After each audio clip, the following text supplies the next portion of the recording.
ఆర్టిస్టులుగా అంటే రచయితలు వాళ్ళు రాసిచ్చిన పాటల ద్వారా రచయితలకి ఎంత గొప్ప గౌరవం వచ్చింది, అదేవిధంగా భాషకు కూడా ఎంత గౌరవం వచ్చిందనే విషయాన్ని ప్రస్తావించాలన్నారు. నిజంగా చెప్పాలంటే ఘంటసాల గారికి సంగీతం మీదే కాకుండా భాష మీద కూడా చాలా అద్భుతమైన అభినివేశం ఉంది. ఆయన అక్షరం పలకడం చూస్తుంటే ఘంటసాల గారికి అసలు పుట్టుకతోటే అక్షరం ఒక పరబ్రహ్మ స్వరూపమని, ఆ అక్షరం కానీ అక్షరాన్ని ఎలా పలకాలనే విషయాన్ని ఆయన పుట్టుకతోటే నేర్చుకున్నారు. లేకపోతే వారికి స్వతహా అది వచ్చిందనే నాకు అనిపిస్తుంది. ఎందుకంటే అక్షరంలో స్వరం ఉంటుందని తెలిసిన మహనీయుడు, ఆ స్వరాన్ని ఎలా పలికించాలనే ప్రతిభ కూడా తెలిసిన గొప్ప సంగీత దర్శకుడు, గాయకుడు కూడా. చాలా సాహిత్యాలు చూస్తున్నప్పుడు పద్యం పాడుతున్నప్పుడు ఆ అక్షర రమ్యతని ఆయన చాలా గొప్పగా పాటించేవారు. అలాగే వచనం పలికినప్పుడు కూడా అక్షరంలో ఎంత చక్కని దాన్ని ఏమంటారంటే భావుకత, లేకపోతే ఒక తాదాత్మ్యత, లేకపోతే అక్షరానికి కూడా ఒక రంగు, రుచి, వాసన, ఆర్ద్రత ఉంటాయని తెలిసిన మహనీయుడు ఘంటసాల.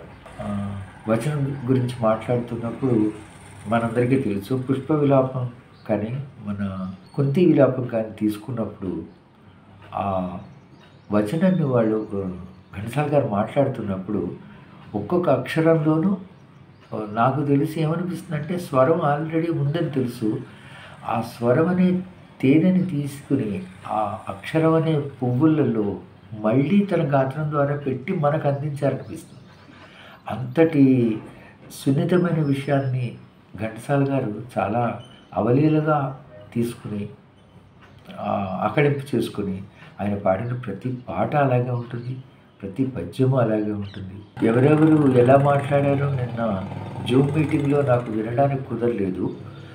అయితే జూమ్లోకి ఎంటర్ అయ్యాక అందరినీ పరిచయం చేసుకున్నాము. ఎందుకో టెక్నికల్ ప్రాబ్లం వచ్చి అది కట్ అయిపోయింది.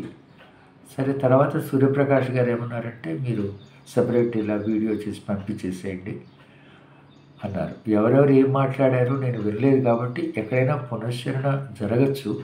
ఎందుకంటే వక్తలందరూ మహా గొప్ప వక్తలు.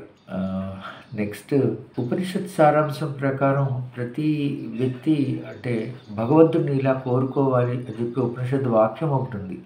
స్వరశ్చమే శ్లోకశ్చమే శ్రావ్యశ్చమే అంటే నాకు చక్కని స్వరాన్ని, చక్కని పఠనాశక్తిని, చక్కని గాత్రాన్ని అని కోరుకోవడం. ప్రతి వాళ్ళు నాకు ఇలా ఇయ్యి అని ఆ సరస్వతీదేవిని లేకపోతే వినాయకుడిని ఏదో ఒక ఇష్టదైవాన్ని ఇవి కావాలని కోరుకోవడం. ఈ విషయంలో ఘంటసాల గారు మరి ఏం కోరుకున్నారో, లేకపోతే వారి జన్మకి భగవంతుడే అంటే గంధర్వ రూపంలో, ఒక శారదాంబ రూపంలో, తుంగురుడు లేదా నారదుడి రూపంలో ఆయనకి చక్కని శ్రావ్యమైన గాత్రంతో పాటు మంచి భాష, ఉచ్చారణ, పలికే శుభయోగాలన్నింటినీ పుట్టుకతోటే ఇచ్చారని అనిపిస్తుంది. అది ఘంటసాల గారు తన యొక్క గాత్రంలో మనందరికీ అందించి వినిపించిన అనుభూతి ప్రతి ఒక్కరికి తెలుసు.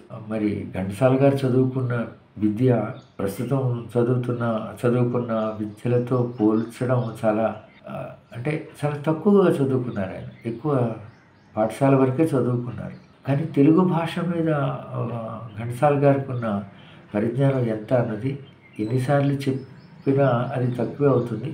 మళ్ళీసారి ఆయన పాటలు, పద్యాలు, అష్టపదులు, ముఖ్యంగా సంస్కృత శ్లోకాలైన భగవద్గీత లాంటివి వింటుంటే ఘంటసాల గారికి శబ్దం మీద ఎంత ఔచిత్యమైన అభినివేశం ఉన్నదో అర్థమవుతుంది. Anyhow, thank you very much. ఎంతమంది పెద్దల మధ్యలో నన్ను కూడా ఘంటసాల గారి గురించి 4 విషయాలు మాట్లాడమన్నారు. నమస్కారం.